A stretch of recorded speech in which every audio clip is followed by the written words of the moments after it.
Welcome to TechVets The Podcast, a show dedicated to exploring the world of tech and cybersecurity through the eyes of industry leaders and ex-forces personnel. In this show, we're discussing how programs designed to create tech opportunities for marginalised communities and underrepresented groups, including forces personnel, are the way forward for big business, corporate social responsibility, or CSR initiatives. Joining us for this podcast is Steve Nolan, Head of Veteran Liaison at Fortinet, and TechVets James Murphy. Hi Steve, hi James. Hi, how are you doing? Hi Charlie. Good, very well, thank you. Well, let's start with what is corporate social responsibility, and I think from my point of view, it's a large and expensively produced brochure that landed on your doormat about 15 years ago. Well, what's happened since then? Steve, can I start with you? How would you define it? Corporate social responsibility, as you said, the term has been around for over 50 years. But right now we're seeing a change, I guess a sea change in the way corporations are engaging. In the past, they could sell their product or their service, and that was really the end of the relationship. People are demanding a lot more now, and so businesses have been scrambling for a bit, and those that are successful are really aligning their business model with how they engage with the community, how they conduct their corporate social responsibility. So has there been a kind of awakening? Because I remember people saying, yes, we shall be more responsible when they brought out these brochures, and that was a long time ago. But have they converted? Do they understand what the point of these things are now? I think it's an evolution. And I love your analogy of the brochure, because that's really where it started, in holding businesses more accountable, because people would be like, we would speak to the corporations that they engaged with and would say, we want you to have a more diverse number of employees, right? We would like you to hire from visible minorities. We would like you to hire people with disabilities. We'd like you to hire more women. And so the company would put out a brochure, like a nice team photo, and they would have all the right people there, but people would still walk into that store and they wouldn't see that brochure. So they started demanding a more authentic way of engaging. And so you have that brochure, then you have policies in place to do diversity and inclusion. And now a lot of businesses are going a step further, entering into corporate social responsibility, making their supply chain more diverse, buying off businesses that are owned by veterans or disabled people. But like I said, when it comes to corporate social responsibility, one of the keys is aligning the goals of the company. And at Fortinet, filling the cybersecurity skills gap is a stated mission. It is good for business. So we have a very robust training academy that trains people in our equipment, but it can't keep up with demand. And we are continually searching for new avenues, more people to get in here.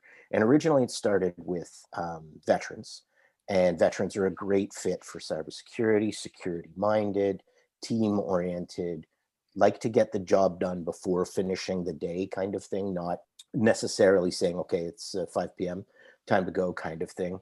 And so Fortinet has engaged heavily in developing training models, free training models for military members. We're also reaching out into other communities. Here in Canada, for example, Fortinet is sponsoring a Girls Learn Code. So we've partnered with a not-for-profit that is going to do an entire week helping young women in disadvantaged neighborhoods, et cetera, to enter tech. And the key to success for all of that is something, it's really twofold, in sort of the technical poverty, right? Where some people just don't have access to the internet in the same way. Some people just don't have enough laptops in their family for all of the kids to be doing online school all at the same time, kind of thing. So that's a real tangible thing that we can fight. We can get more laptops, we can do that. But the real difficulty is taking those kids from those groups or veterans or anybody else that we want to get into tech and make them believe that they can do it. Help them see themselves in that role. So when they see the brochure that lands on the doorstep and there's a picture of somebody who looks like them working at that tech company, they don't just go, that's inauthentic. They go, that's an option for me. Maybe I can see myself entering into that. And when you can nudge that culture, that's when you're going to see real change. I want to come back to how Fortivets has kind of expanded beyond just vets. But James, can I just put this point about authenticity to you? Because I guess TechVets is a sort of two-way street for CSR. I mean, you probably have your own CSR approach, but you have to adapt to many others, don't you? Yeah, but I think the most important thing about all of this, and Steve made the point quite clearly, is that it has to be beneficial for businesses. Otherwise, it's not going to have the impact that it needs. So I work with organisations where I can show them how they can deliver a CSR program or something along those lines, but have real tangible impact on their business, where actually it makes sense to them financially to invest more heavily and provide better resources, more time and support for veterans who are looking to get into tech and cyber careers. And that's working. Because if it's something that doesn't have a tangible benefit that the business can see, that it can grasp, then it makes it a little bit more difficult to sell it. It makes it also more difficult to sell it to the people that you're trying to support as well. And that's really important. So the veterans that are coming, the people leaving the military becoming veterans, the last thing that they want to do is seem like a charity case. But what they want to do is be able to access stuff in a meaningful way that is really highlighting their valuable skills, but at the same time arming them, if you will, with those additional technical skills to land those great roles. I just called the people who are leaving the military an underrepresented group. Do you think that would make people feel like they're a charity case? No, I think if every time you look at a minority group or an underrepresented group, it's always a generalised term. Not every woman is unemployed or paid less than the man next to them, for example. Not every child comes from an impoverished background, but there are groups of people where actually there are percentages within them that just don't have as many opportunities as other people around them. And I suppose for the military, where that really falls is within the difference between their military careers and their experience going through that career, as opposed to those that may, let's say, for example, leave university. The moment you leave university, you're competing for roles. You have a CV that you're refining every time. You're building experience based in roles that are industry standard, recognized language. In the military, it's different language, different terminology, different types of roles. You don't need a CV every time you're moving up the ranks necessarily. So it's totally different. And again, when you then look at access, and Steve spoke of access to Wi-Fi technical equipment, the issue of hardware and access to the internet is not an issue for service people. But where it does become an issue is their access to meaningful IT. They may have access to the internet. They may have games consoles. They may even have a laptop in their room. But in their day-to-day work, they're not using IT. Not all of them. If you have someone like an intelligence professional, yes, they're going to be on a computer most days. My initial start point was in the infantry, where actually as a private soldier, I used a computer once a month to do some personal admin, some HR type admin. Other than that, I never used one. So therefore, we're not developing people with the right digital skills. So when they leave, they're already quite a way behind in a current market, which is demanding more digital, more technical skills. Steve, I think just to bring those things together, we've got this idea of the importance of veterans coming out of the military and feeling like this is a positive career path.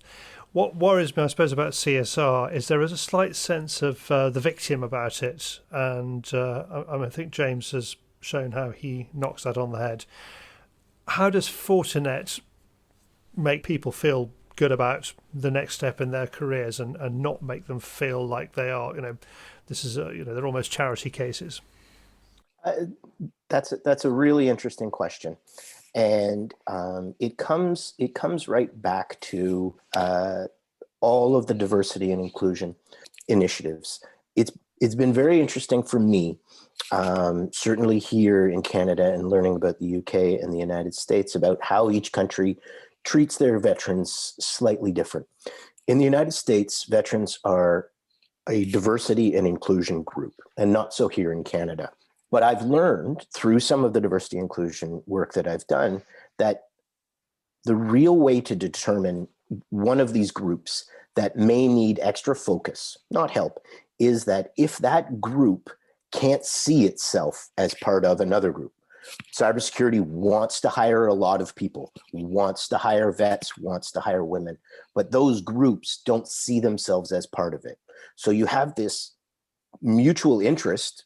People want jobs, companies want to hire them, but you have this unseen gap between them. And it's really a cultural issue. So at Fortinet, what we do is we do a sort of a focus in 3 key areas. First is redeveloping a professional network. When people come out of the service, after I came out after 28 years, when I was in, I could pick up the phone or email somebody and I could solve 99% of the problems that came to me. The next day, my professional network needed to be started over again in new fields. So we start them with that. We help them build a new community. The second part is that we help them sell themselves. We help them mentally change their own culture of talking about we. In the military, if you try to take credit, that is the worst thing that you can do, right? It's all about the team and it's all about pushing the accolades off onto those that work for you. If you do that in a job interview, it doesn't work, right? It just doesn't work for you. So we try to get them from that we to me, and to write in ways that their resume, that their CV comes across. Talk about finances, how big of a budget, what projects, what deliverable. And I tell, I'm telling corporals, they're like, oh, I'm not a manager. And I'm like, did you have anybody work in your section? And the corporal will say, yeah, I was in charge of 5 guys. I'd be like, you're a manager. And you need to kind of mentally take that on board. And then the final bit is training. So we offer free training for our entire suite of courses, and it's an 8-level program. And not only do we offer free training, we have online communities that support it. We have mentors that already work for Fortinet that are willing to reach out and work with veterans one-on-one. And we offer free certification vouchers for their exams. So it's this whole suite of the professional network, helping them change their culture, and the free training. Plus, we engage with our own partners and all of the organizations that use Fortinet equipment and services, and we offer them up the resumes of the FortiVets and the military spouses that are in the program at no cost. We're not trying to charge anybody for this, but we want to see our partners do well. We want to see our partners and ourselves fill those vacancies, and if it can be filled with veterans who are ready and loyal to work, then all the better for everyone. Yeah, that's the benefit as well, Steve, is that it is beneficial for Fortinet, but there are no catches, there are no hooks. And what Fortinet are doing, which is something that I quite proud of at TechVets, one of our principles is empowering veterans. It's not looking at them like they're vulnerable, because they're not. They may not have the necessary skills to walk into a tech or cyber role straight off the bat, because they need to get these technical skills, at least the fundamentals, and some of them don't have them. But they have all the professional skills that they need. And these need to be highlighted and really emboldened, but they need to understand what those professional skills are and how to capitalize on them properly. At the other side of this coin, the issue isn't necessarily that they don't have the skills to make that career jump. As Steve said, they don't know what they don't know. They don't know that they're right for these roles. And therefore, what we are seeing, I was looking at some stats from earlier from the MOD surveys, and it's quite staggering that in 2019 we started seeing a slight increase, but back in 2017, when the latest real comprehensive stats came out, we were still looking at 18% of veterans more likely of taking up roles in processing, plant, machine work.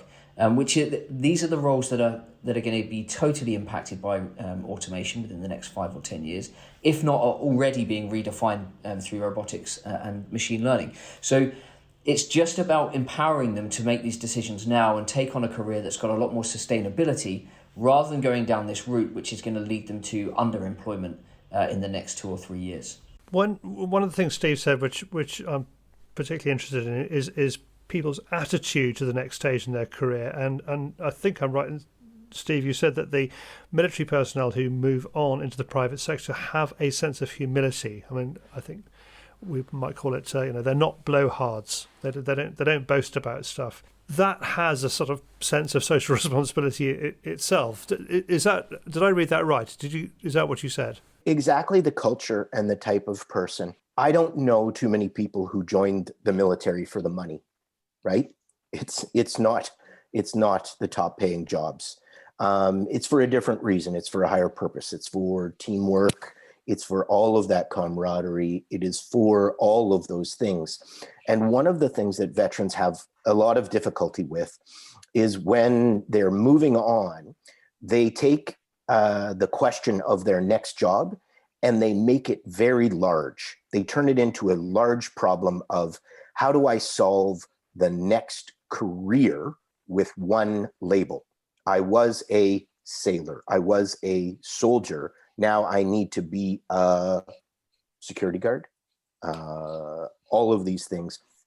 And they tend to aim low because they make the problem so large instead of go out there. You don't have to stay at that company for the next 30 years.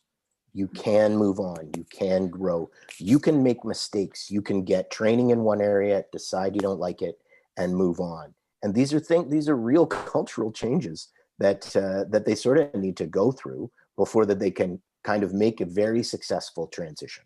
But there is another issue there as well, Steve, sorry. And that is, within the British military, talking through my experience, is you have this, I mean, I alluded to it earlier, that you're not really tracking your career like someone would be outside. You're not keeping that CV. You're not competing for jobs. You're not developing based on the skills. It's more of a rank progression based on what we would call the soft skills.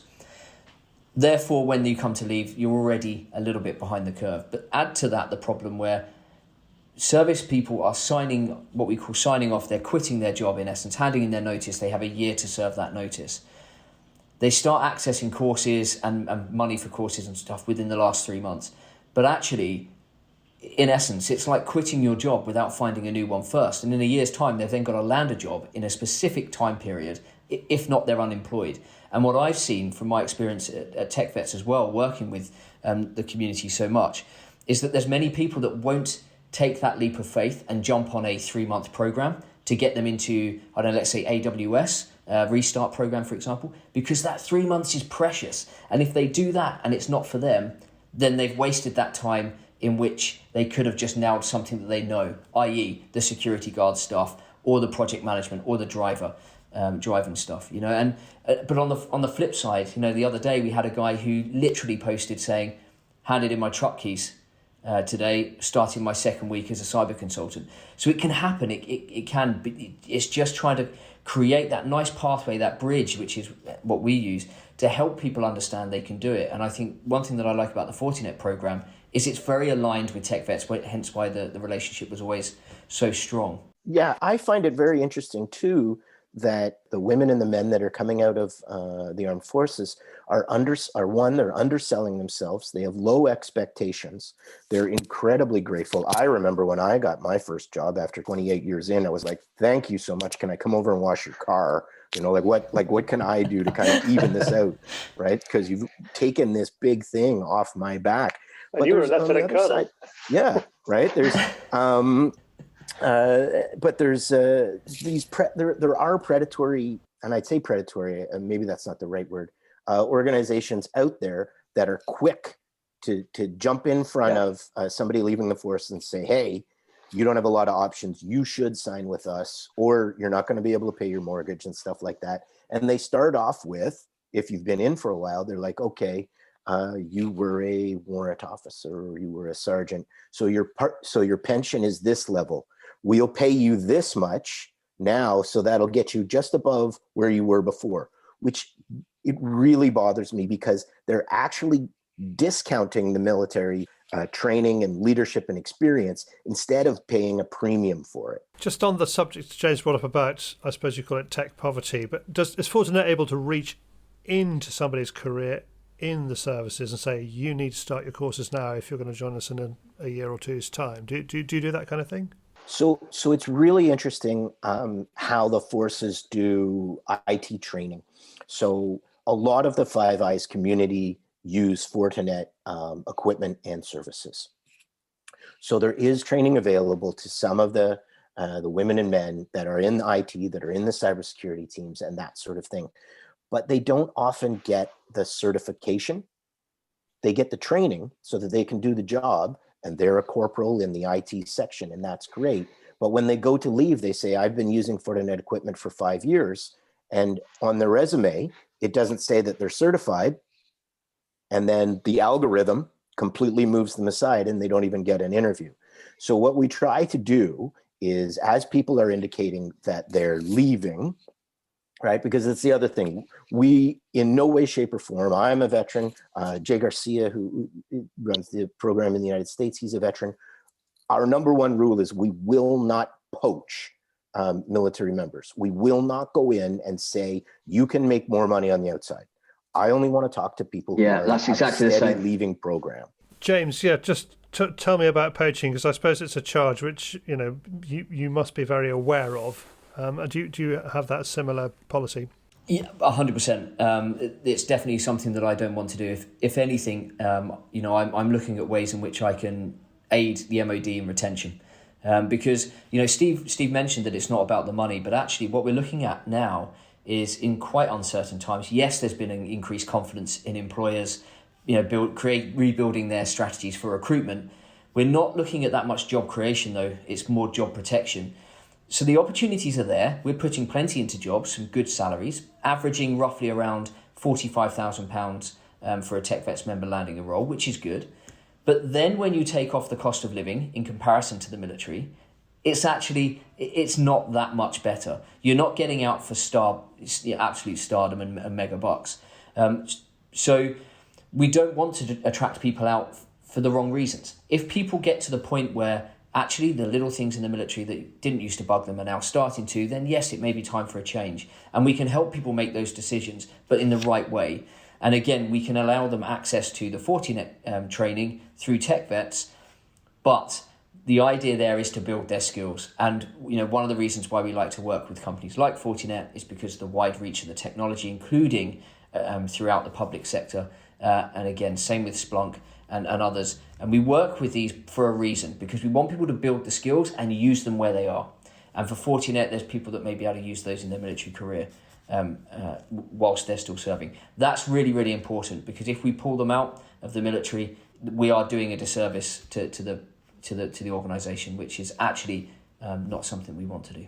Actually, could you just take this opportunity, James, just to explain the relationship between TechVets and Fortinet, and how, if I were, say, a services personnel who's about to leave, how that benefits me?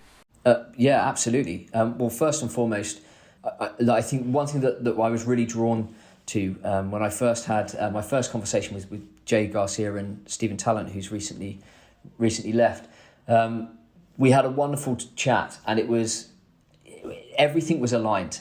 Everything that the 40 Vets program wanted to deliver was exactly the same principles, pretty much almost word for word, for what TechVets wants to deliver in the way that we want to do it. And I think that was very clear from the start. Then it was really easy. It was the semantics. Then it was just about putting the technical pieces together, which we did quite quickly. So people that join straight away, they can jump into our academy, go to the Fortinet page and access the training. And it's as simple as then clicking a button and off they go. And then they're straight into, thankfully, Fortinet do all the heavy lift in there, and they go straight into Fortinet system to apply. Fortinet at the other end, They have an interview with them, they put them in the right direction at the right start point, and off they go and they start their training. And I think what's really important about it is that they are learning valuable skills, valuable technical skills, but not just because they're building their technical skills, but they're building technical skills as well around a technology which is used globally. So it's going to increase their opportunity of employment. And even if they are going for a relatively standard job and they're neck and neck with someone else, if they've got experience using Fortinet's products such as FortiGate, then they're going to be a bit more of a value for that team if that's within their tech stack. So again, it gives them that little boost as well. Plus, and for me, it is also a fantastic partnership because it's such a huge and well-respected brand. Good. Okay, I think one of the things we're building a picture here about Forces personnel who are about to leave, who are about to go on to the next stage of their careers, is they're not victims. They're not. I mean, they may be underrepresented, but they come with significant advantages. Steve, I just want to pick up something you mentioned earlier on about how you are working with women in deprived areas within a version of the Fortivet program. How did what you learned from Fortivets help you with that new program? It really shows the culture at Fortinet. How, as James mentioned, Stephen Talent started a veterans training program, and its success has actually allowed us to template how we engage with other communities. And one of those right now is we're using and partnering with a not-for-profit to deliver a Girls in STEM and Tech week, where not only are there coding and augmented reality and other workshops like that available to girls across Canada, but we're also reaching out internally to ensure that all of our employees, one, know that we're doing this, because that helps the employees become more loyal to that company. We're telling our employees that if they want to get their daughters, their nieces, their neighbors' kids registered for this, that this is a great opportunity for them to explore these areas, and it's free.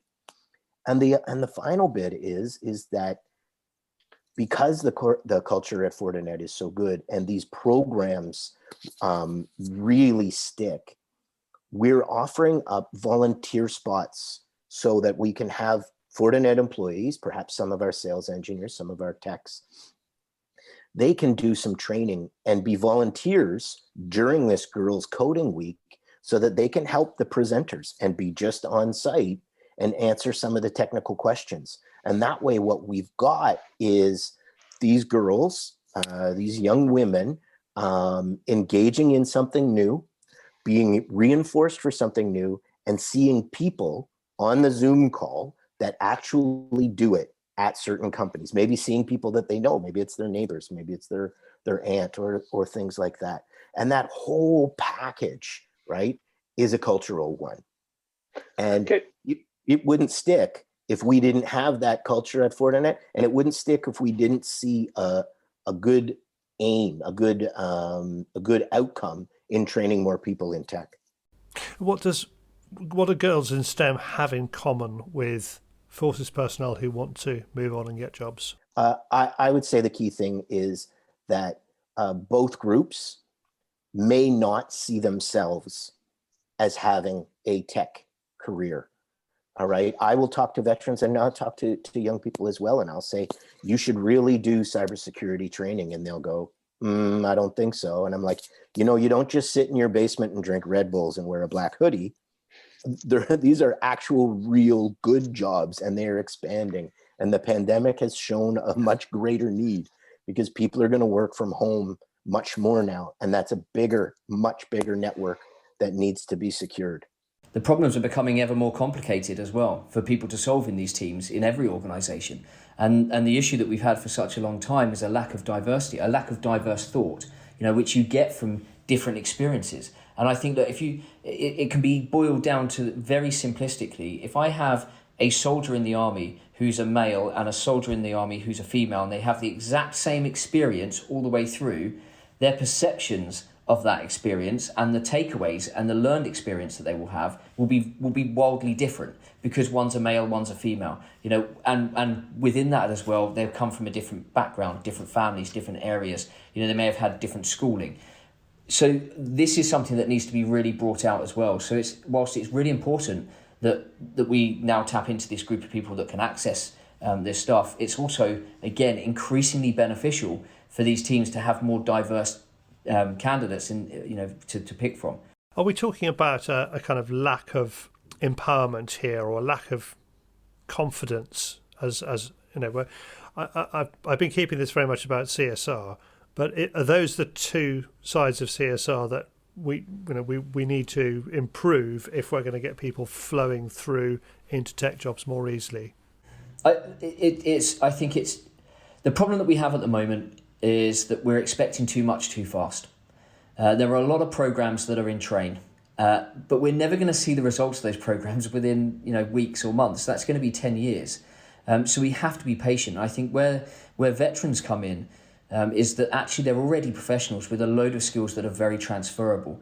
And this is really important. So now it's just about giving them a little bit of technical upskilling rather than building them as professionals in a long program over sort of 2 years or whatever, and working their way in that way. So they can be a bit of a quick hit. It is definitely about making sure you empower them though. You have to give people the right advice, the right information.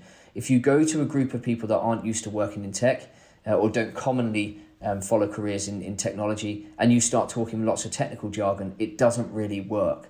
Which is why the NCSC, with their cyber first programs, have done such a good job, because what they're doing is taking it right down to the basics, gamifying it, and then actually really trying to appeal to younger people, as from all backgrounds, which works. It does work. It really gives them that understanding that it could be for them. Steve, how would you improve the attitude of veterans that you come across, if that's the right word, attitude? As when I engage and when I meet up with veterans and I talk to them, I do try to get them to see themselves in a different light. I get them to see the opportunity that they have. There aren't a lot of organizations out there that will pay you while you're training for your next job, right? Like, that's a fantastic opportunity. It's a fantastic opportunity in the UK. It's a fantastic opportunity here in Canada and in the US. And you can take advantage of that. And I try to tell them that they don't have to have the perfect answer, that they can explore things, that they can always recover, and they can take side roads, right? Like when I talk to them about IT, it's a 12-lane highway, right? And it leads in one direction, but that's not going to be, they're not all going to follow in that. They're going to have an off-ramp, maybe into cybersecurity, maybe into networks, maybe into cloud, those sort of things, that there's opportunity. And so when I talk to them, I say, just choose a big enough ladder or a big enough laneway that has lots of off-ramps and lots of options. And if tech isn't for you, that's great. And I'm agnostic entirely about even the veterans that have gone through all the training about where they get a job. I want them to have some free training. I want them to improve their confidence, and I want them to get a job. And if they get a job at the competitor, great. They're employed. They know how Fortinet works. 99 times out of 100, they have a favorable idea, a favorable impression of Fortinet, and the veteran's gotten hired, and they're at the start of their career, and they will remember how Fortinet treated them. James, just could you pick that up, because this sort of sense of why is this any good for Fortinet, and Steve's just answered that. So in terms of your kind of client companies, why is it good? Why would it be good for them to do what Fortinet does? I'll take Steve's analogy of the motorway. One of the biggest issues that I see with veterans leaving is that they look at that motorway. There's way too many lanes. They've never driven on a 12-lane motorway before, and at the same time, all the signs are in Greek, and none of them speak it. So how do we enable them to get to the point where they understand what the signs say, so they can make the right choice for themselves?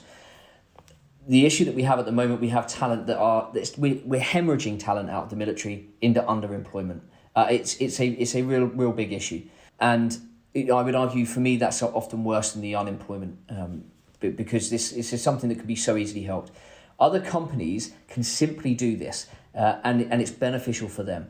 Now, we've seen it happen with Fortinet. We have seen it happen with others as well, where you run a program. It doesn't need to be for 20, 30, 40 people. It may just be for 3 or 4 a year. What that does, it helps you develop that talent over a period of time. You can do the interviews to make sure they're the right candidate up front. And that makes sense. You want the right attitude, the right character traits. You want someone that's going to fit with your culture. But by the end of that program, you've got someone that's not just trained up adequately with technical skills. They understand your business, the HR processes, the way the teams work, the the layout of the office, all the way through to the tech stack that the companies are using. So first and foremost, you're developing your own talent. That's far better than using a recruitment process, as long as it's managed with a balance. You're not chasing the unicorns that clearly don't exist, and people are starting to realise that. The talent that it has 5 to 10 years technical experience generally are in roles. It's expensive to pull them out of them because there are more people at the moment that are looking to stay where they are for the risks of the employment market. So you need to generate that talent. And at the same time, you're doing something that's beneficial. And if you're in the UK, post-Brexit, one thing that we need to do more than anything is make sure we are developing homegrown talent with digital skills and, if possible, even technical skills to attract companies to come to the UK, where they know they're going to be able to access a good talent pool, and give everyone in the UK the same sort of opportunities at sustainable employment, which is becoming ever more technical. And we had a wonderful chat on the last podcast, talking about digital poverty and tech education. It's not an easy thing to crack, but if everyone starts working towards it, offering programs like Fortinet, it's going to become a lot easier. Steve, are you finding that you agree with much of what James says in your situation over the Atlantic? I mean, is it a similar situation where you are? I would completely agree. There are many initiatives about augmenting training and education programs to help lead people into a more technical field. We have just the same as worldwide unemployment in the IT sector is at an all-time high. There's hundreds of thousands of positions going unfilled, and organizations are starting to see the labor market in a different light. They're starting to see the need to do candidate creation instead of which is a more active way of solving HR issues than is the passive way where you wait for a bunch of people to apply and hope that one of them has all of the requisite training and qualifications. So reaching out and offering more training, of creating pathways, of creating a greater pool of people within that region, whether it's North America or whether it's the UK or whether it's locally around certain companies, creating that pool of IT professionals, which is so much better for the company, so much better for developing new products, for research, for all of those sorts of things. And the other side is that Fortinet engages with numerous colleges and universities around the world to help fold our training into Bachelor of Computer Science programs and diploma IT networking programs, so that there are more people understanding the technology out there. Feels to me like the conclusion we're coming to over the whole of this CSR debate is almost the opposite of the Gordon Gekko in Wall Street saying greed is good. It's altruism is good. Altruism works. Is that right? You're nodding. When the labor market is tilted in the way that it is right now, people are asking more of the companies that they work for. Nobody wants to work for the bad guy anymore, or a very low percentage of people. I mean, there's still the jobs go filled in Wall Street all the time. So people are willing. But most people want to believe in something, want to be part of something, want to be part of a company that does good. And when the company does those things and it involves its employees, it improves workplace culture, which every study shows is greater for productivity. I slightly disagree. I don't disagree with Steve's points. I agree with those. I just disagree that it's that altruism is the way forward and the way it works. I think it works best where there's a greater deal of mutual benefit.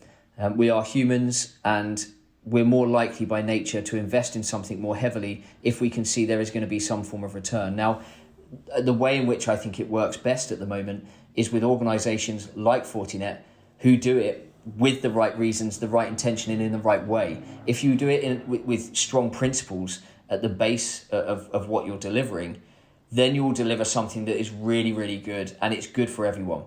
I think if you try to approach it where you just give stuff away, actually, if you're giving stuff away, often the perception will can also backfire, because if you're giving it away for free, is it valuable enough for me to do it? Is it valuable enough for me to go and take these courses if actually it's no value to the organisation? Well, there were some insights there about how people from each side of the Atlantic approach this question, and I still think there is a sense that altruism works, altruism is good. No doubt the advice from both of our guests will resonate with our listeners. Steve, James, thank you for joining us. And for our listeners, you can find out more about TechVets and how to become a member by visiting techvets.co or searching for TechVets on LinkedIn.